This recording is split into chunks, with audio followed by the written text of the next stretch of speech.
tcradio.com.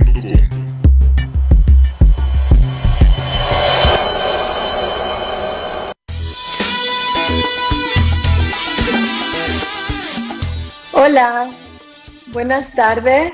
Yo soy Tessy Hades y soy maestra certificada del método Iyengar. Y bienvenidos a este espacio de la Asociación Mexicana de Yoga Iyengar en el Facebook y también en proyectaterradio.com. Estamos aquí como cada viernes con una entrevista con una persona muy interesante que yo estimo mucho y les quiero presentar a José Calvillo. Hola, José. Hola, Tessy, muchas gracias por este espacio. Te agradezco enormemente y tu trabajo tan hermoso que estás haciendo. Gracias, José, gracias. Les cuento nada más por si le quieren poner un comentario a José, por si quieren poner cualquier pregunta o quisieran algún dato, en el Facebook pueden poner ahí en el chat o en el chat de proyectaterradio.com.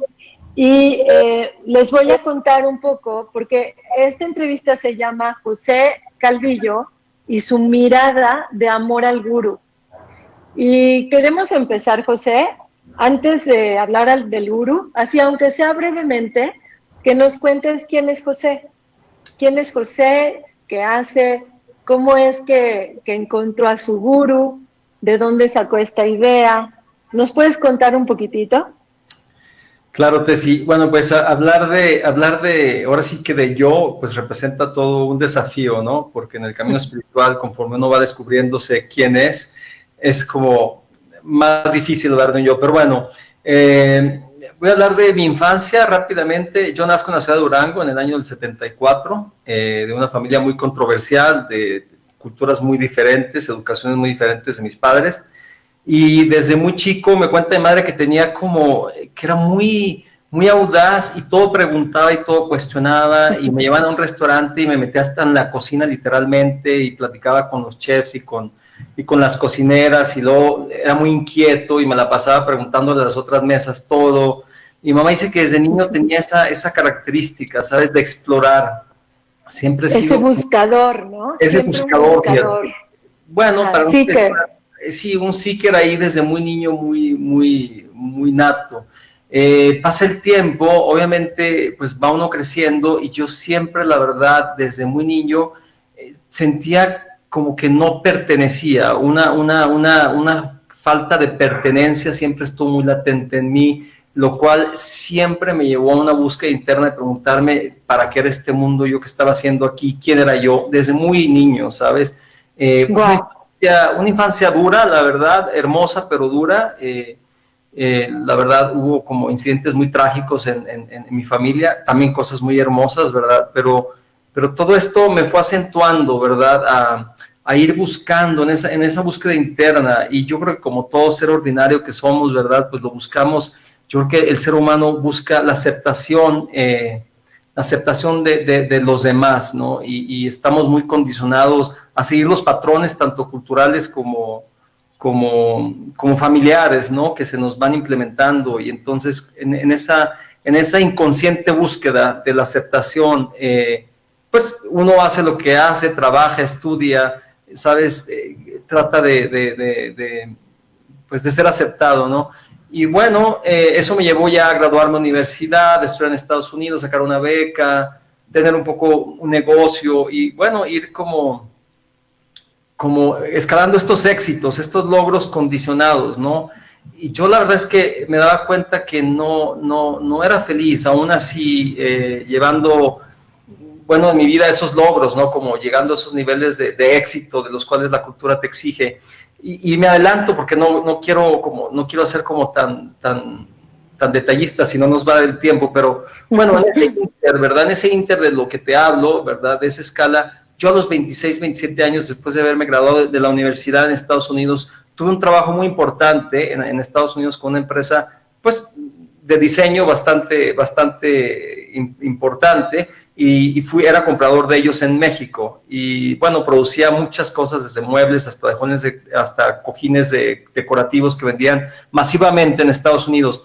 Y ahí fue un conflicto regresar a México después de vivir tantos años en Estados Unidos, por lo cual llegué a terminar mi trabajo, juntar un dinero y tenía el deseo de viajar así, dejar todo lo que era mi vida y ¿cómo se llama?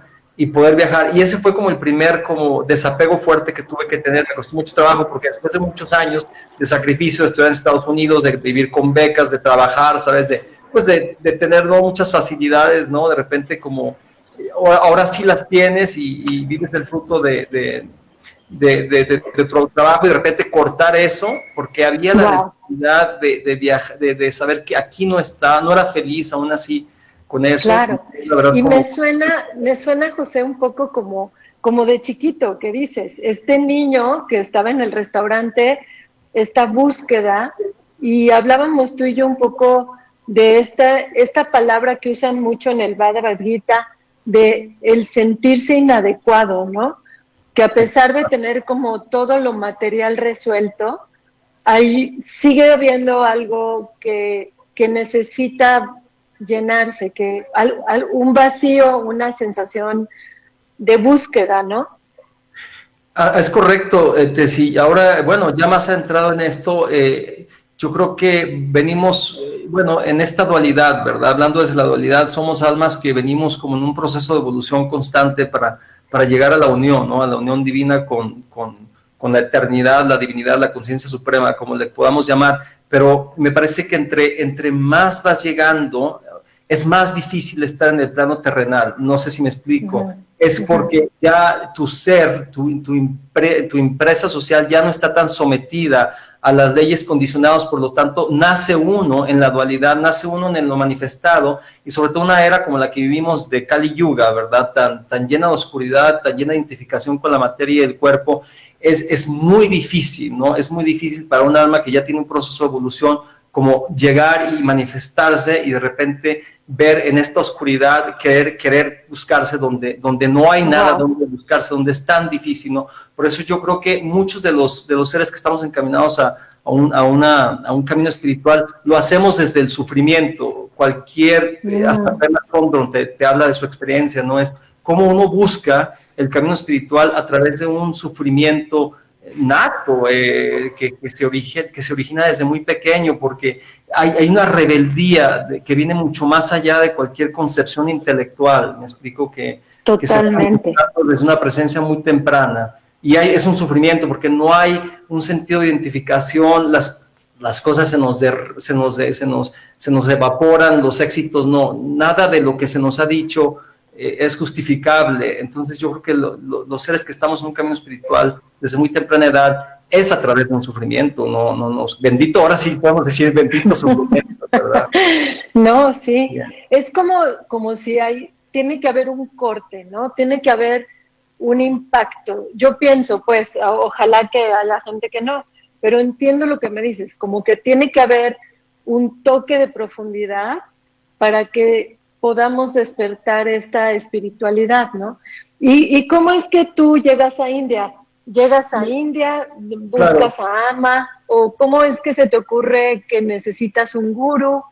O que... cosas yo creo que uno no decide, honestamente. Yo no creo que uno necesite un gurú o no, uno no sabe nada de esto, la verdad, en mi caso al menos. Pero yo creo que ahora que entiendo cómo trabaja la vida, mira, lo que pasa es que el problema somos nosotros mismos, ¿verdad? Que tenemos una concepción de cómo deben de ser las cosas, pero y hay algo innato que nos va llegando y nos va llevando de la mano, ¿sabes? De una mano invisible, por así decirlo, ¿no? Yo lo que te digo es que en todo este caminar hasta mis 40 años, tuve la oportunidad de ir a India a los 26, 27 años, me metí por azares del destino, porque la vida me llevó a hacer una vuelta por un año en India y Nepal en bicicleta de montaña, y fue un viaje muy rápido a los 27 años, después de que te digo que terminé mi trabajo con Estados Unidos y decidí darme la oportunidad, gracias a mi madre que me estuvo apoyando y cumple tu sueño. La verdad es que muy suertudo, o sea, con mucha suerte en esta vida haber tenido una madre que me impulsó a lograr mis sueños, porque obviamente estaba todo en el apego de cómo voy a dejar esos bienes materiales, claro. esa disque seguridad, ¿no? Y mi madre cumple tu sueño, y total que lo hice, y bueno, eso me llevó a a descubrir India de una forma a los 27 años y fue un despertar enorme, enorme, la verdad. Digo, para mí, en mi etapa, perdón. Hasta tienes el incienso ahí atrás, ¿no? A mí me pasa... Las energías, no vaya a ser que... No, pero fíjate que a mí me pasa, y a lo mejor te entiendo, solamente de llegar a India, los olores, los sabores, el mismo sol, el mismo cielo de India, es como si poner el incienso te regresa, ¿no? A ese lugar. Y de repente, bueno, y cuéntanos una cosa, o sea, en ese momento cuando eras chavito y estabas con la bicicleta por todo Nepal, todavía no pensabas ni en ama, ni en nada de esto. No, mira, yo te cuento, mis recuerdos como más así de que me transforman como a India, en realidad es a Asia. Yo me recuerdo que mi papá era muy estricto conmigo en geografía y me ponía a estudiar las capitales primero del estado, luego del país, luego continentales y luego de universales. Y yo me acuerdo que me regaló un globo terráqueo porque yo lo pedía a gritos. ¿Te acuerdas de los globos terráqueos? Y tenía pliegues en la superficie. Y yo frotaba mucho todo lo que era el sureste asiático. Había ya una conexión innata desde muy chavito, ¿me entiendes? Con el sureste asiático, Indias, Tailandia, Birmania. O sea, todos estos países a mí me atraían. Tailandia, de una forma que no puedo explicar. Japón, ¿sabes? De hecho, aunque mi primer viaje fuera de América continente fue Europa, yo pedía gritos ir a Asia. Te digo, ese viaje fue el primero que hice y llegar a India en bicicleta fue para mí un despertar así como de sentir, llegué a casa, ¿sabes? O sea, una sensación, wow, llegué a casa. Y bueno, ese viaje me entré a vamos a decir, un poquito la espiritualidad, sobre todo interna. Todavía no me llegó ahí el gurú, tuvieron que pasar... pues yo creo que como 13 años después, ¿me entiendes? Lo cual yo regresé a México y empecé una empresa, bueno, que se fue dando poco a poco, ¿me entiendes? Y bueno, eso otra vez, aunque me llevó al éxito, me llevó a una decepción interna, a un vacío, ¿sabes? Impresionante, a una falta de sentido, a pesar de que, pues, económicamente está logrado, por así decirlo, tiene una pareja hermosa, ten un departamento lindo, ¿sabes? La gente exitosa a tu lado, todo eso que el mundo te exige, y yo por dentro estaba hecho añicos, la verdad, ¿sabes? Esto me llevó así a buscarme internamente. Pues yo, la verdad, tuve la oportunidad de, entre mis viajes, entre que empezaba con la empresa, ir a India muchas veces, en la cual me aventé también otros 4 meses, y estuve en Rishikesh con mi madre, y ahí encontré a Usha Devi, que fue mi introducción al yoga Iyengar, que podría decir fue mi primer paso. De ahí viene, ¿cómo se llama? El Iyengar en mi vida, ¿no? Esto hablo ya más de como 18 años, ¿no? Sí, qué parte haberte conocido. No, yo conocí a José allá en Pune, en el Instituto Iyengar, y bueno, es increíble estar cerca de José, porque te diviertes como una loca, pero además de todo, ¿no? No, y José, que es maravilloso porque yo creo que para mí es un honor haber sido un poquito el instrumento de la divinidad, de poder haber sido como el instrumento que toca él para llegar al yoga, ¿no? O sea, creo que ese trabajo, digo, no me lo merezco yo, es como de la divinidad, pero es hermoso ver a mi primo en su desarrollo, para mí es muy admirable, lo admiro bastante, lo quiero muchísimo, ¿sabes? ¿Cómo no? Pues entonces vamos a un nivel muy profundo, la verdad. Sí, sí. Son resonancias de alma, ¿no? Esas son resonancias diferentes. Sí, son de esas que te encuentras y tienen algo diferente que ver.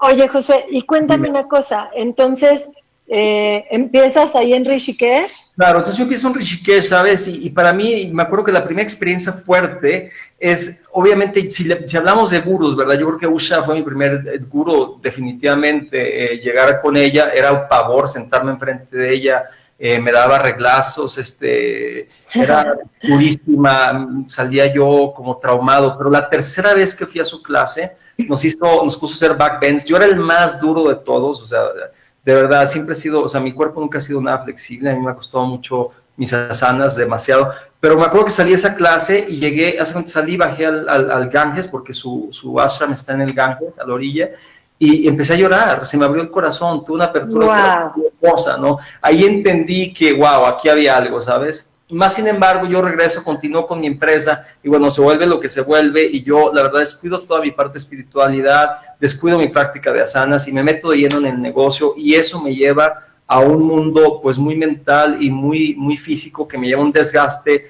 donde acabo, o sea, en una crisis existencial fuertísima, ¿no? Bueno, eso me llevó a buscar en diferentes culturas, ¿no? Y eso me llevó a buscar experiencias chamánicas en la selva, las cuales ahí empezó la magia, ¿no? No voy a hablar de ella a detalles porque no da el tiempo, pero en una experiencia tal cual muy fuerte, el chamán al final de cuentas me dijo que él no podía con mi karma, por así decirlo, y que la única persona que tenía la posibilidad de ayudarme era Ama de Kerala, que era un avatar, así me lo escribió, te hablo, esto fue en el 2012. En el 2012. Ama significa madre, además. Ama, ¿no? Significa madre en todas las lenguas, no nomás en, no nomás en malayalam, en todas las lenguas. Ama, fíjate cómo viene del OM, de la M, es un sonido gutural que ya viene inerte en el nacimiento del ser humano, que resuena con el OM, con el primer sonido, que es la creación universal de todo, ¿no? Es impresionante cómo, si vamos como disectando estos detalles, nos damos cuenta de la maravilla de cómo la esencia divina está impregnada en todo, ¿no? Bueno, resuelto al tema, eso lleva una búsqueda, ¿no? Después de los años de un padecer terrible, después de esa crisis tan fuerte, llegué a donde Ama, volví a India, que fue con José, José me regresó a India, por así decirlo, y bueno, estuve con Usha un mes, y luego me fui con Chanchanis, y ahí, bueno, conocí en Rishikesh a Prembaba, que es otro ser realizado, y ahí fue la primera interacción que tuve con un gurú tal cual. Terminé mi temporada en India como de 2-3 meses, y ya a punto de yo regresar a México, como que me cayó el 20 de buscar Ama, porque mi búsqueda había sido muy intensa por 2 meses y no me pude lograr a ella, y de repente hablé y me abrieron las puertas y me dijo que y la verdad es que, pues sí, me fui directamente con Ama y ahí empezó, ahí fue como, wow, ¿sabes? Un despertar, o sea, mi evolución bueno, mi experiencia con Ama, de la cual quiero hablar un poco, ha sido lo más grande que me ha pasado en la vida, la verdad. José, a ver, pero para la gente que como que no entiende, porque nosotros como occidentales de repente pensar en un gurú nos suena un poco a secta, nos da miedo que, no sé, es como esta idea rara. ¿Y nos puedes hablar un poquito qué significa gurú? ¿Cómo detectas a un gurú real de un gurú falso? Pero, a ver, primero que nada, ¿qué significa gurú? Que nos cuentes un poquito. Claro. Bueno, mira, gurú viene de 2 sílabas en sánscrito, gu, que significa oscuridad, y ru, que significa luz. Esas son las definiciones en sánscrito. Pero para hacer una interpretación elocuente, podemos decir que gu es la ignorancia manifestada en forma del conocimiento, o sea, es la ignorancia del conocimiento real de quién es uno, y Ru representa la iluminación del conocimiento. Entonces, el gurú es aquella persona, ¿sabes?, o aquella manifestación de la fuente divina manifestada en un ser humano que lleva a una persona ordinaria como nosotros, ¿verdad?, a salir de esa ignorancia, que con la luz de ese ser realizado, ¿verdad?, lleva al conocimiento real y lo saca de la ignorancia del que vive. En realidad, eso es la traducción tal cual de la palabra gurú. Obviamente en India ahí se usa el gurú para todo, puede ser un gurú hasta de música, de yoga, ya sabes, pero un gurú, un satguru, que es un maestro realizado en su ser, que es un maestro espiritual, ¿verdad? Básicamente nos lleva de la oscuridad al conocimiento, que es, a final de cuentas, ¿verdad?, la esencia de lo que somos. O sea, en realidad, espiritualidad quiere decir el conocimiento de uno mismo, no es otra cosa más que eso, ¿sabes? Entonces, ¿cómo definir un gurú real? Mira, yo creo que ahí es muy difícil, porque uno no debería estar en busca de un gurú para empezar, porque yo creo que eso se da solo, y ahí corre uno mucho el riesgo. Yo creo que yo siento, y estoy seguro que el maestro, un sadguru, como trabaja a niveles espirituales y sutiles, a unos mundos, que no los percibimos con los sentidos ni con el intelecto, y eso es donde estamos todos atorados, ¿verdad? Por lo cual es muy difícil, ¿no? Uno con nuestra luz pobre, ¿verdad?, opacada por todo nuestro ego, no va a poder reconocer a lo que es un Sadguru, a menos de que el Sadguru decida manifestársele, ¿sí me entiendes? Entonces, es muy difícil para uno ir a andar buscando un gurú. Yo no lo recomiendo, honestamente. Yo creo que primero debería uno empezar con alguna práctica espiritual, como ¿sabes? Prácticas de la Yenga, que son maravillosas, y irse involucrando, y luego si la vida decide manifestarle a uno un gurú, va a pasar, pero andarlo buscando, sí, sobre todo en esta época de la oscuridad tan grande y habiendo tantas charlatanes, es impensable. Yo no lo recomiendo. Sí, de acuerdo. O sea, ya hablando a niveles sutiles, sí hay como ciertos paradigmas para reconocer un gurú de un gurú verdadero. Mira, un gurú verdadero siempre va a ser espontáneo, natural, ¿sabes? O sea, no está predeterminado, jamás te va a hacer sentir mal, ni te va a comparar con los demás, y si lo hace solamente para darte cuenta de algo, sobre todo de tu ego, ¿no? Un gurú en realidad, el único beneficio que el gurú quiere es llevarte a la luz, no tiene ningún otro conveniente. Si tú ves un gurú que tiene mujeres, que si está pegado a la fama, que si le importa el que dirán, o sea, Royce. Yo no me gusta hablar de nombre, pero creo que verdad. Y bueno, también hablando de, pues hay niveles de realización entre los maestros, ¿verdad? Hay muchos niveles. Oye, José, sí me queda claro, porque ahora entiendo que fuiste muchas veces a India, y como dices tú, de la primera que fuiste a la última, bueno, a la de después, o sea, me queda claro que el gurú llega cuando el discípulo está listo, también es verdad. O sea, tú pudiste haber ido muchas veces y buscado, pero él sucede, ¿no? Es algo que sucede. Y desde la humildad, sí, porque yo creo que ahorita las épocas son muy diferentes a las épocas anteriores, ¿no? Cuando hablamos de los maestros que realizados de antaño, como el discípulo estaba listo y era un discípulo que ya estaba en una búsqueda interna. Yo creo, pero no había tantas opciones, no había todas este mundo disperso de distracciones, ¿no? Entonces había una forma más fácil de conectar. Yo creo que ahora es muy difícil, o sea, yo sí te digo, ok, bueno, podemos decir esa frase, ¿no? Que el gurú se aparece cuando el discípulo está listo, y puede ser como arrogante decir que el discípulo está listo. El discípulo, en mi caso, no está más listo más que porque está en un sufrimiento y anda como perro en medio de muerto de hambre, buscando en los slums de Bombay, ¿sabes? Buscando la luz, que así era mi caso, honestamente. Yo estaba con un sufrimiento interno, buscando por todos lados salir de tal cuestión, o sea, si eso es estar listo, pues eso es estar listo. Sí, wow. Ya he hecho 1000 prácticas y 1000 pranayamas, 1000 meditación. Tienes razón, ¿no? Y gracias por clarificar eso, porque tienes toda la razón. O sea, ¿qué significa listo dentro de nuestro ego? ¿Y qué significa listo dentro de nuestra humildad, no? Porque a lo mejor humildemente estás listo. Humildemente, esto, mira, si tú ves a los seres más cercanos a la verdad, tú los ves gente muy humilde, ¿no? Y yo creo que a final de cuentas la humildad, es más, yo creo que esa es una cualidad muy, muy, muy necesaria en un gurú, ¿sabes? O deja tú en un gurú, ya en un alumno espiritual, en niveles un poquito pues avanzados, por así decirlo, que para mí, entre más avanzas, más desciendes. ¿Qué es lo que desciende el ego, no? O sea, entonces, te das dando cuenta que todo es una historia mental, que todo es una construcción mental, por lo tanto, o sea, tienes que ser humilde, porque es que no te queda de otra, es que entre más avanzas espiritualmente, más humildemente tienes que ser. No es, y fíjate que todo es Brahman, todo es la divinidad manifestada, todo, eres como un niño inocente, ingenuo, te das cuenta que el gurú se va, ya sea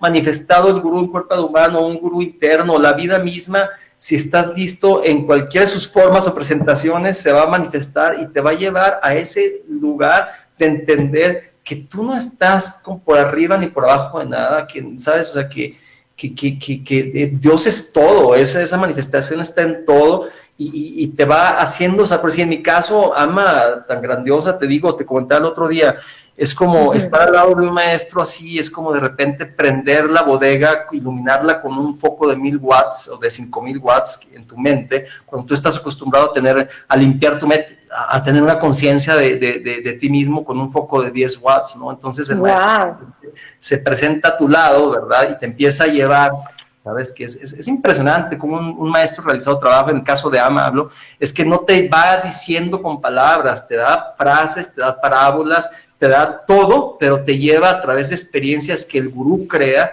que no son tangibles, pues que no se pueden hablar de, no son experiencias que podemos decir, tienes que sumar 3 más 4, ¿no? El gurú va a crear.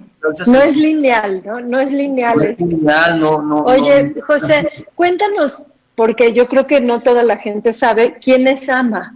Claro. Porque la gurú de José es Ama de Kerala, ¿no? Mi gurú es Ama, que es muy conocida, ¿verdad? Amritananda Mayi Ma. Su nombre, déjala verla. Su nombre es... Que está muy bonita, ¿no? Qué hermosa. Bonita. Es hermosa. Hermosa. Qué bonita luz de sus ojos, qué radiante.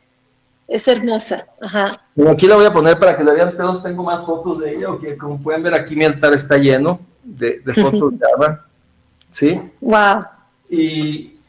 bueno, pues Ama nace, me parece que en el año de 1953, el 27 de septiembre, ¿verdad? En Kerala, en el sur de Kerala, en un pueblo que se llama Karunagapalli, viene de familias de pescadores, y es un poco interesante, fíjate, hablar de Ama, porque a mí me refleja un poco a Jesucristo, si estudiamos la vida de ella, ¿no? Viene de familias muy humildes, ¿no? Y es la tercera hija, y muestra señales pues muy grandes desde antes de su nacimiento, así como en la historia de Cristo, ¿verdad? Tenemos como un ángel se le aparece a la madre, la Virgen María, y le señala que va a tener a un hijo de Dios. Así la madre de Ama tiene una presencia de un sadhu, de un hombre santo que le toca la puerta y le dice que en su vientre lleva a la Madre Divina y le empieza a hablar. Entonces, cuando Ama nace el color azul, que es Krishna, ¿me entiendes? No llora, y empieza a manifestar desde muy temprana edad símbolos increíbles, ¿no? Y sobre todo una compasión desbordada. Ama desde muy pequeña robaba la comida y iba a dárselas a las gentes que necesitaban, una cuestión de servicio impresionante. A los 13, 14 años empieza a sentir el sufrimiento de la humanidad, se vuelve loca, o sea, se quiere suicidar porque no puede con eso, ¿verdad? Y a los 16 años tiene la primera visión de Krishna, que fue fuertísima, y luego poco después la visión de la Madre Divina, y ahí empieza a demostrar una bola de siddhis, ahora sí, impresionante. ¿Poderes? Ajá, sí, poderes. Casi como Jesucristo la quieren linchar todos los del pueblo, porque para esa época Ama empieza a abrazar gente, y imagínate para una mujer india en esas épocas, humilde, con esos patrones tan estructurales de la cultura hindú, que una mujer no puede tocar a nadie, ¿sabes? Entonces Ama tuvo que manifestar, convertir la leche el agua en leche, y tuvo que hacer milagros enfrente de mucha gente para demostrarles un poquito de sus poderes. Pero entonces, desde que era joven ella abrazaba. Sí, ella a los 10 años, se puede decir que ya nació realizada, pero tuvo como esa realización, esa explosión, ¿verdad? A sus 16 años, y ahí, digo, hablar de Ama es como, pues necesitamos mucho tiempo, ¿verdad? Y nos quedan 20 minutos para hablar de eso. Bueno, nada más un poquito, porque nada más para saber, porque ella es, pero claro, o sea, Ama es de los avatares más grandes, viene, es como un avatar, hablamos que es una encarnación de la fuente divina, ¿verdad? Que viene por compasión, ¿sabes? En realidad, si hablamos de gurús y de sadgurús y de maestros realizados, ¿qué diferencia a un avatar de un ser realizado? Es el nivel de compasión con el que llega. O sea, en realidad... O sea, es que en realidad la compasión Ama dice siempre que el principio y el final de la vida espiritual es la compasión. O sea, uno empieza con compasión y termina con compasión. Entonces, imagínate, un ser como Ama que dedica su vida entera, 24 horas del día, al servicio de los demás, y toda su vida ha sido así, con un sacrificio eterno. Esa mujer, y a mí me toca porque yo lo he vivido, ¿verdad? De estar trabajando 24 horas al día, de estar en programas abrazando a miles y millones de gente, que es desgastante, que nosotros por turnos estamos vueltos locos, estamos ayudando y apoyando en todo y terminamos agotados, y esa mujer no para, y aún llega a su cuarto y responde cartas. Quiero hablar un poco del legado de Ama. Ama tiene un legado que no se ha visto jamás en la historia de la humanidad, la verdad. O sea, no quiero hablar de nadie, pero es que ni siquiera Jesucristo ha tenido ese legado, honestamente. O sea, Ama imagínate, ha construido más de 45,000 casas, lleva gastado más de 35 millones en apoyos, de daños colaterales por tsunamis, por huracanes, tiene la mejor universidad en todo India, apoya... Aquí tengo, mira, tiene una cocina en 50 países que entrega comida a gente pobre. Que de hecho hay una aquí en México. De hecho, hay una en México, en Cancún, ¿verdad? Tenemos una sangre en la Ciudad de México, por desviarme un poco. O sea, Ama tiene un potencial, o sea, mira, yo que vivo al lado de ella, yo que vivo con ella, ¿verdad? Que tengo la gracia, que es como le digo yo a la gente que me ha sacado, es como sacarte la lotería, así. O sea, estar al lado de ella es impresionante ver su nivel de compromiso y de divinidad, porque al final de cuentas tiene 100,000 proyectos a la vez, desde protección ambiental, desde todo lo que te puedas imaginar para elevar la conciencia y para ayudar a la gente muy pobre, y hasta el gurú por dentro, que lo traes ahí, que es como si tuvieras un coach las 24 horas del día que está observando cada paso que hagas y te está corrigiendo, ¿no? Oye, José, una preguntita. La fundación es la que hace todas estas acciones, se llama Embracing the World. Para que la gente, por si de casualidad se le antoja checarlo, se llama Embracing the World, que claro que tiene que ver con su abrazo. Y bueno, qué increíble. Y tú como parte... Que llega además, o sea, el legado de Ama, o sea, vamos a decir por lo cual se le conoce. Fíjate nada más el nivel de compasión de un gurú como Ama. Por lo general los maestros realizados en India, ¿verdad? Que es la cuna de los seres realizados, ¿verdad? O sea, hablamos de India como si habláramos de Harvard en medicina, hablamos de India como de Harvard de la espiritualidad, ¿verdad? Entonces, Ama, o sea, los gurús en India son como, les tocan los pies y ya, o sea, un gurú no tienes ese contacto. Ama no, Ama baja niveles y abraza y recibe a quien sea, y no le importa si eres pobre, rico, leproso. A los leprosos los ha curado. Hay videos en YouTube que puedes ver con la saliva, cuando era más joven, los curaba con pura saliva. O sea, esa mujer es como una ballena, como que va agarrando a su paso todo. Anteriormente los maestros realizados y todavía solamente reciben a la crema innata de la espiritual, y me refiero como a los... no me refiero a los más ricos, sino a la gente que está más evolucionada espiritualmente. Ama viene y arrasa con todo, ¿sabes? O sea... José, ¿y cómo? A ver, una pregunta, así como en la vida cotidiana de ser discípulo de Ama, ¿cómo y cuándo descansa Ama? O sea, hay un punto donde, ¿cómo ella se vuelve a recargar? O sea, tienen... a ver, cuéntanos un poquito, o sea, amanece, empieza a llegar la gente...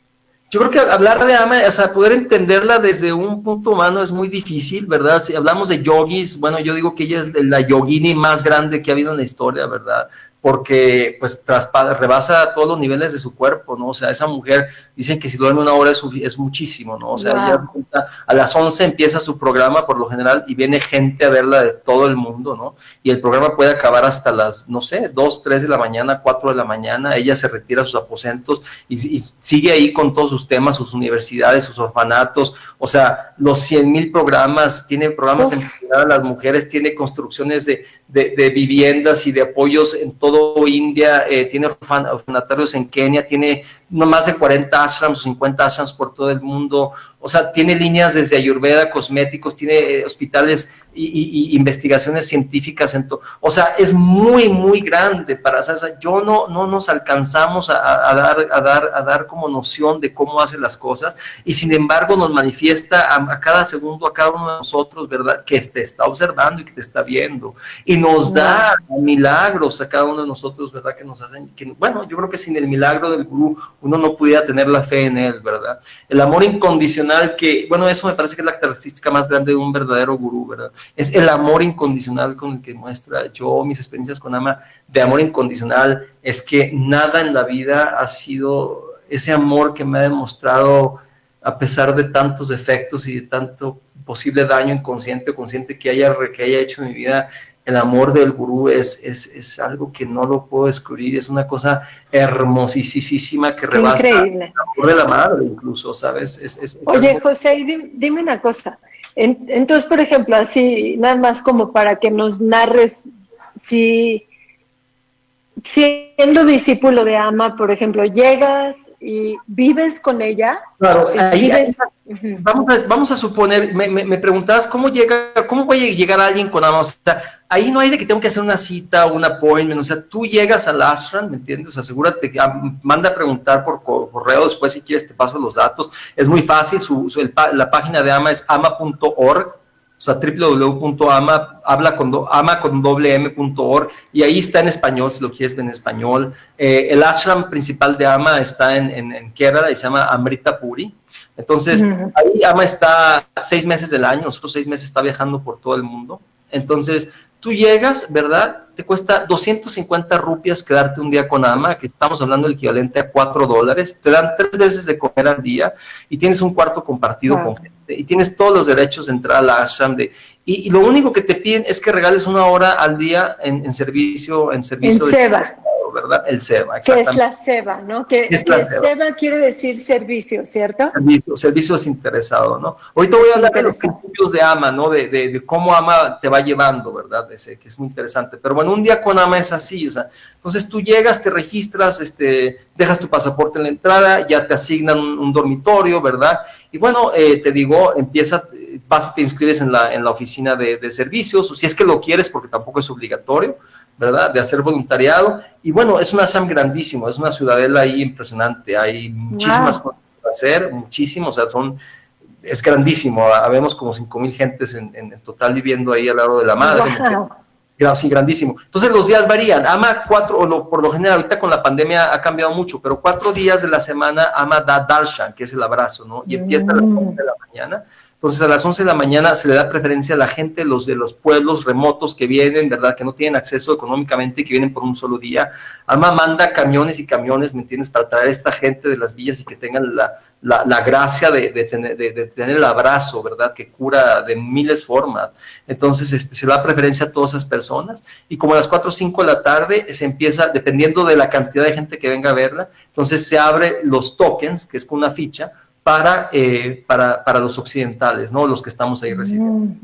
Y eso puede durar horas, o sea, te hablo 4 o 5 si no hay tantos indios, ¿verdad? Porque si hay más indios, pues eso se alarga hasta las horas tendidas de la noche. En el indio viene gente a cantarle, a bailarle, o sea, hay miles de ¿sabes? De show, por así decirlo. Sí, de espectáculo. Se canta el Archana, que son los 1108 de la Madre Divina, ¿me entiendes? O sea, eso es cuando Ama llega. Pero el ashram empieza todos los días a las 4:30 de la mañana y se levanta uno a cantar los 1108 nombres de la Madre Divina. O sea, un día mío, por decirlo, pero 4:30 de la mañana, me levanto, 4:50 estoy sentado en el main hall, en el salón principal. Ama no está ahí, pero bueno, se cantan los 1108 nombres, está segregado hombres y mujeres. De ahí yo me regreso a mi habitación y medito 1 hora y media, desayuno rápido y me voy a mi seva. Yo tengo diferentes tipos de sevas, ¿no? Pues trabajo de 4 a 6 horas al día, me explico. Y luego cuando termino regreso, me descanso un poco, ¿me entiendes? Y ya sea leo algo o vuelvo a meditar, ¿sabes? Estoy muy metido en mi vida espiritual. La verdad es que uno se va adentrando mucho dentro del mismo. Y a las 5 sale Ama, por decir, en un día que no sea de darshan, Ama sale a las 5 de la tarde y hacemos una meditación con ella. Y luego hay bhajans, que son cantos espirituales, ¿verdad?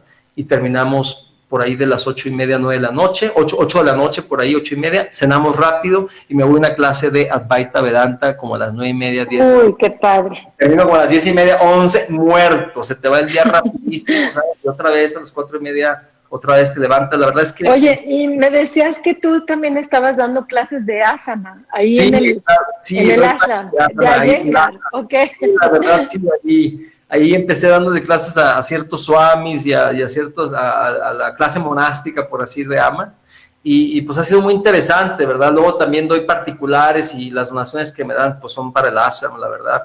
Mi cuarto, tuve la oportunidad de convertirlo, de tener un cuartito para mí solo, un departamentito, lo hice como un estudio de Iyengar básicamente.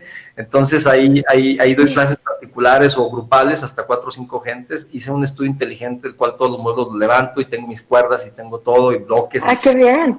y bolsters y todo, y ahí doy clases particulares o, la verdad, sobre... O sea, que tu práctica está muy redondita, ¿no? O sea, Sí, tienes toda la parte física, toda la parte interna.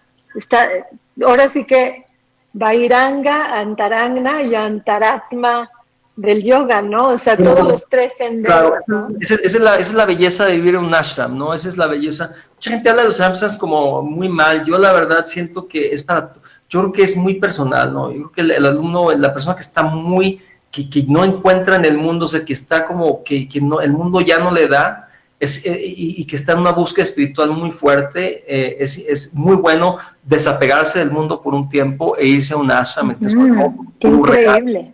el gurú te va a llevar, te va a llevar, te va a llevar, te va a llevar a niveles muy profundos, ¿no? Como que todos necesitamos eso algún día de nuestra vida, ¿no, José? Para mí es indispensable, indispensable. Para mí, mis retiros en silencio han sido un parteaguas en mi vida. O sea, sobre todo ha sido lo más grande, pero mis retiros en silencio para mí ha sido lo más hermoso y lo más grande para poder encontrar o tener esos despertares espirituales de ver la esencia profunda de lo quién es uno, ¿me entiendes? Para mí el silencio es Dios. O sea, en realidad en el silencio está Dios. Ahí uno en realidad puede percibir de qué está hecho uno, ¿no? Ese es, totalmente. los ashrams están Es que, y hechos. es un poco, digo, nosotros que estudiamos muchísimo a Patanjali, es por fin quitar el ruido, ¿no? Los vitris, y lo que encuentras es este silencio, y me imagino que ahí en ese silencio es donde encuentras quién realmente eres, ¿no? Y eso es lo que te conecta con tu gurú, ¿no? Como ese recordatorio constante de lo que realmente eres, ¿o cómo, José? Es intrínseco, es muy intrínseco y es hermosísimo a la vez. Hablando del amor al gurú, yo quiero expresarte una experiencia que les voy a compartir, una de mis miles de experiencias, ¿verdad? Pero en un retiro de silencio, el primero que tuve con Ama, de un mes en silencio, ¿verdad? De estar aislado, con el sankalpa, la intención del gurú, ¿verdad? Todo. Porque es que, seamos honestos, sin la gracia no hay nada. O sea, si uno podrá meter todos sus méritos y eso, pero si no está la gracia externa, no hay nada. La gracia del maestro está ahí, las cosas se dan.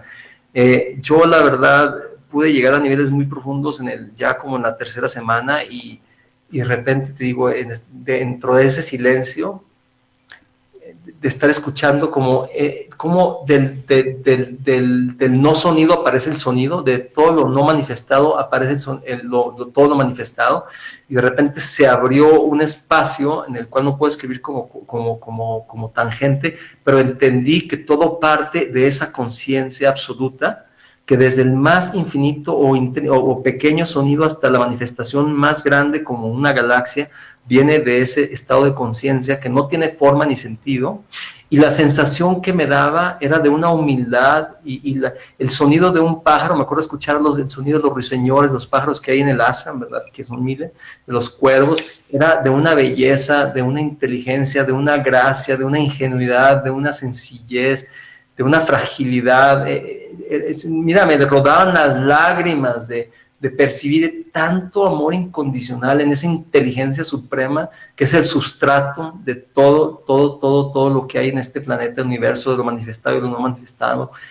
Puede haber tenido ese vistazo de esa gracia tan hermosa, de la esencia tan humilde, tan poderosa, esos contrastes, ¿no? Esa belleza, ese amor tan incondicional y capaz de ser una Kali, ¿verdad? Que te corta la cabeza cuando tiene que cortar la cabeza. Esa fragilidad de un pájaro, el sonido, me acuerdo que los sonidos de los ruiseñores, como eran un canto de inocencia y de belleza, y al mismo tiempo el poderío del sustrato, ¿no? Eso para mí, y ver cómo el gurú Ama, en este caso, residía completamente en todo mi ser, ¿no? Es así como rendirte ante la gracia y el agradecimiento eterno al maestro de poder, de tener la oportunidad de que te dé un vistazo, ¿no? Porque esas cosas, pues para mí ha sido como de los regalos más hermosos que la vida me ha dado, honestamente. Sí. Desgraciadamente uno no está establecido, no está en Sahaja Samadhi, ¿verdad? Pero son samadhis que wow. Que tocan, ¿no? Tocas. No, es pues como marca, ¿no? Para mí me marcó y me sigue marcando, ¿no? Después de ahí no permites poder hacer una crítica a ti mismo, porque la crítica viene de una cuestión mental. La belleza infinita, el sustrato de la conciencia, ni siquiera, no tiene ni siquiera la capacidad de crítica, porque ¡Qué increíble! Un plano de belleza, de éxtasis, de ingenuidad, es como la cara de un niño, es como la experiencia de un bebé. Por eso Dios Jesucristo decía, dejad que los niños se acerquen a mí, porque solo los puros de conciencia llegarán a mí. Y Ama lo dice, y todo lo he realizado, porque en realidad la pureza viene de la inocencia, ¿verdad? Todo lo demás está aquí, es una cuestión mental, ¿no? Que son puros barreras y filtros en realidad. Entonces, oye, José, pero entonces, a ver, una preguntita, como que si hablamos del Dharma, este Dharma tuyo, de como esto que tú veniste a hacer a este plano, o para ti, ¿qué es el Dharma? ¿Sientes que haber estado y estar donde estás hoy es como parte de tu Dharma? O bueno, más bien, pues sí, siempre estamos en el Dharma porque estamos donde estamos, pero ¿sientes que reconociste al llamado de tu Dharma? Yo creo que sí, yo creo que hasta ahorita, ¿verdad? Porque hasta este momento, no lo sé después, pero hasta ahorita, yo lo único la única cualidad que puedo tener desde la dualidad, como ser separado, por así decirlo, es coraje, la verdad. Todo lo demás ha sido muy, muy tonto, y he cometido muchos errores, y en algunas etapas de mi vida he sido muy arrogante, muy fatal. Pero lo único que he tenido es la voluntad de seguir mi corazón y de no conformarme con lo que había. O sea, de que no me conformé con tomarme antidepresivos para salir de mi depresión, que no conformé con hacer dinero y con tener un estatus y con tener un departamento y con tener todos los placeres, que he sido capaz de soltar todo y irme a la deriva y seguir mi corazón, los llamados de mi corazón. Es lo único que puedo decir, esa cualidad, ¿me entiendes? O sea, para mí el Dharma personal, como no tengo hijos, como no tengo una familia directa, pues, a la que me tenga que ser responsable, claro, si mi padre o mi madre se enferman, ahí voy a estar. Pero para mí, mi Dharma, después de aprender y de experimentar un poquito lo que soy y quien soy, mi Dharma es el mundo, ¿no? Mi Dharma es la manifestación, mi Dharma es la vida. Yo me debo a la vida, me debo a mí mismo, que es la vida misma, ¿no? Me debo a la beneficencia, me debo a proveer, a ser un instrumento de la divinidad, de ser posible. Para mí, mi Dharma es purificar mi corazón y mi mente para poder ser un instrumento de la divinidad más y más. Mis rezos son esos todas las mañanas, mis meditaciones son en base a eso, ¿verdad? Que todo lo que sea bueno de mí sea compartido, ¿verdad? Que yo sea un instrumento de la divinidad para aliviar el sufrimiento de los demás, para hacer una luz en este mundo, ¿no? Donde yo mismo he sido juez del sufrimiento que puede existir. Y ya no hablemos a niveles materiales, ¿verdad? Que no era mi caso, gracias a Dios, pero a niveles de conocimiento. No, internos, claro.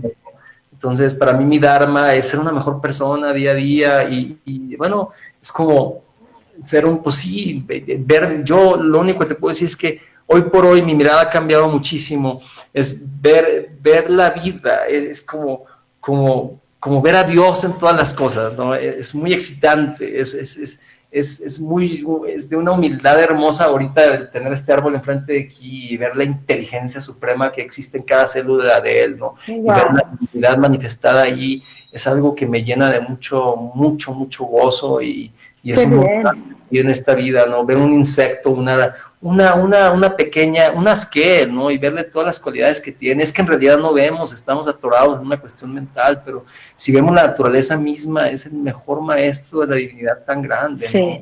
Mira, que hablando un poco, bueno, perdón, dime tú. Yo sí, por eso, un ejemplo de ¿por qué crees que el loto, la flor de loto, tiene una peculiaridad tan grande en el mundo espiritual? Mira, la flor de loto es el maestro más grande de cómo debemos ser nosotros, por eso es que es la flor más realizada de todas.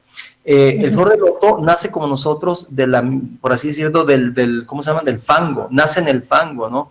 Y cómo va creciendo, florece, y todas sus células son, ¿cómo se dice?, impermeables, o sea, no permite que el fango las toque. Si le cae fango, no se le pega, y es lo más hermoso que hay. Por eso es que es tan representante del mundo espiritual, porque así somos nosotros, venimos del fango, y esa luz como adherente, como a las plantas en la selva, cómo pelean por la luz, tú ves, ese es que es inherente en toda la naturaleza, así nosotros, está inherente en nosotros buscar esa luz. Entonces la flor de loto es esa representación de nosotros mismos, ¿no? Cómo nacimos de la oscuridad, del fango, de todo esto, y vamos a la luz, y al final de cuentas la realización es que tu mente está en un estado perfecto, como dice Nama, una ecuanimidad, un estado de alerta continuo, que no permites que el pensamiento se apodere de ti, ¿verdad?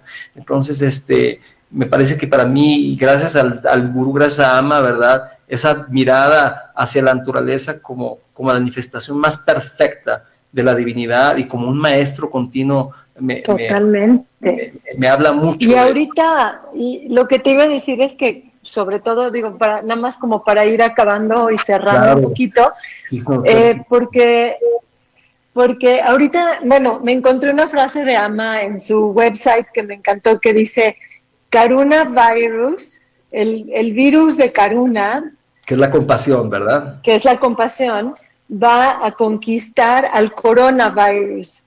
Y pienso que esto que estás hablando de la naturaleza, digo, ahorita ya medio ya regresamos a la normalidad y así, pero en un inicio de cuando estábamos más recluidos, era como lo que había, ¿no? Volvimos a conectar con la naturaleza. Sí había tiempo y espacio para reconectar con la naturaleza. Y yo creo que es este llamado enorme de la naturaleza. Y bueno, cuéntanos un poquito ya nada más para terminar, ¿cuál es la mirada de Ama con respecto a toda esta pandemia o cómo ayudarnos o cuáles son sus palabras que te reconfortan? Claro, mira, yo honestamente, desde que conozco a Ama, que son 7 años, hace 3 años, creo que te comentaba en una plática, Ama nos vino hablando muy fuerte el 2020, Ama venía ya haciéndonos mucho hincapié que el 2020 iba a ser un año desastroso, que iba a marcar del 2020 al 2022, posiblemente hasta el 2025, ¿verdad?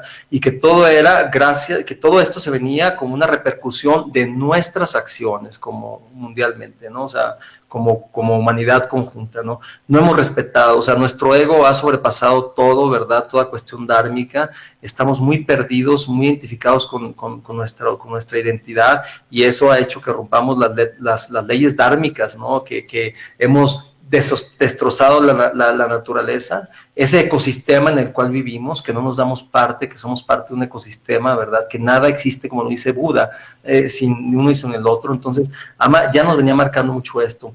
Mira, cuando Ama se refiere a Karuna, compasión, es como, para mí, primero, Ama nos habla mucho del coraje, ¿no? De tener mucho coraje sobre esta pandemia, ¿no? De tener valentía, ¿no? Como valentía. Una valentía muy fuerte de sabernos que somos seres de luz, ¿no? Que traspasamos el cuerpo y la mente, que son momentos muy difíciles, pero que entendamos que la vida siempre nos trae las circunstancias adecuadas, por muy duras que sean. Entonces, cuando tú eres un ser espiritual, cuando tienes un camino como un estudiante espiritual, sabes que todo lo que viene, por muy malo que pueda ser, no es únicamente más que para mejorar. Creo que Ama, si tú ves esta pandemia que ha hecho, Dios mío, mira, o sea, gracias a todo esto ha hecho que la gente se recluya, ¿no? En sus casas, que tenga la oportunidad para estar más tiempo con sus gentes, de poder disfrutar las cosas más sencillas de la vida, de olvidarte de salir a comprar. Nos ha dado la posibilidad de reinventarnos de otra manera, de tener relaciones distintas, de entretenernos con cosas más simples. El hecho de que haya una crisis económica, pues nos hace reinterpretarnos de otras maneras. El planeta se ha limpiado, me explico, hemos tenido que buscar otras maneras de relacionarnos, de otras maneras de salirnos de nuestra esquizofrenia de consumista. Totalmente. Total, ¿no? Yo creo que, como te decía otro día, es impresionante cómo la maestría de la conciencia suprema, tan amorosa, nos manda un virus tan pequeño, insignificante, para demostrarnos cómo con tan poco nos puede atorar a toda la humanidad y tener a todos en un estado de shock, ¿verdad? De verdad.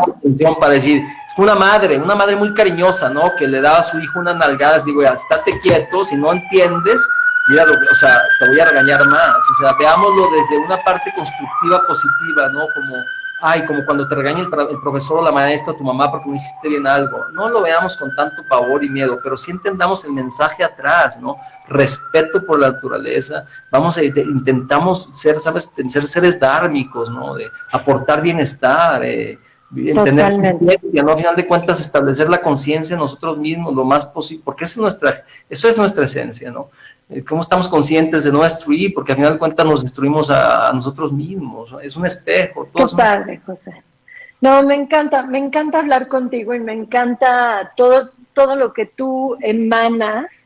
Y qué padre hablar de tu gurú y qué increíble conocer que existe esta posibilidad. A ver, que venga la gurú. Pues miren, aquí les voy a poner otra fotito. Hay una sangha en México, ¿sí? Hay una sangha aquí en México, pues que empieza a formarse, tiene varios años, es pequeña aún así, pero yo los invito a todos, ¿verdad? No está peleada con ninguna religión ni nada, la verdad. Aquí solamente tratamos de llevarnos a la verdad de nosotros mismos. La página es www.ama.org, ¿sí? Y ahí pueden ver todo lo que Ama ha hecho, ¿verdad? Ahí está escrito todo. Y bueno, ahorita por medio de ti, si quieres, al final les paso el contacto de la sangha aquí en la Ciudad de México. Sí, por favor. Les puedo pasar tú me dices cuándo y se los paso. Ya ahorita. Ya, ok. Bueno, el contacto aquí en México se llama ECNAT, ¿sí? Y les voy a pasar su contacto. Un segundo, por favor. Sí, o quieres que lo pongamos en el Facebook. Bueno, también lo ponemos en el Facebook, les damos todos los datos ahí, les puedo dar más referencias. Yo les quería leer un poema al último, pero es más que ya no hay tiempo. Sí, por favor. ¿Verdad? No, sí, léelo y ya acabamos. ¿Podemos, Vicente?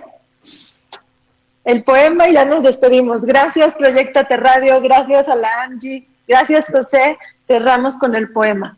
Bueno, miren, este es un poema de un maestro sufí, Ibn Arad, que fue un andaluz, y dice así: escucha, amado mío, yo soy la realidad del mundo, el centro de la circunferencia, soy las partes y el todo a su vez, soy la voluntad establecida entre el cielo y la tierra, he creado la percepción en ti solamente para que seas el objeto de mi percepción. Por lo tanto, si me percibes, te percibes a ti mismo. Es a través de mis ojos que me ves y te ves a ti mismo. A través de tus ojos no me puedes ver. Me he mostrado ante ti tantas veces y aún no me has visto. Me he vuelto la fragancia seguido y no me has olido aún.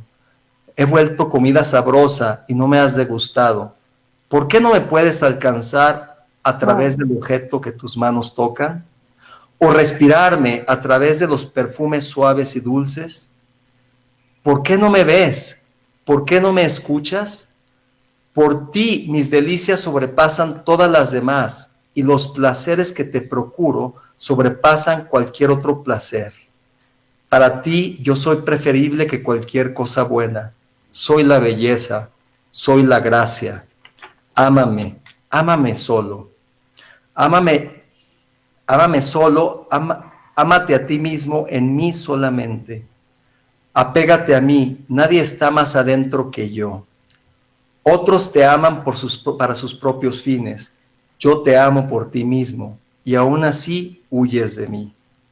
Oh, mi querido amado, no puedes tratarme justamente, ya que si tú te acercas a mí, es porque yo me he acercado a ti primero. Estoy más cerca de ti que tú mismo de ti, más cerca de ti que tu propia alma y que tu propio aliento. ¿Quién entre todas las criaturas te trataría como lo hago yo? Tengo celos de ti sobre de ti. Quiero que no pertenezcas a nadie más, ni siquiera a ti mismo. Sé mío, sé por mí y para mí, ya que estás en mí, aun si no eres consciente de ello. Querido amado, permite que vayamos juntos hacia la unión eterna, y si encontramos el camino que nos guía hacia la separación, entonces destruyamos la separación. Vayamos de la mano y entremos juntos en la eterna presencia de la verdad. Permitamos que sea ella nuestro juez, para que así imprima su sello divino sobre nuestra unión eterna. ¡Wow! Namaste, José. Namaste, muchas gracias por este espacio.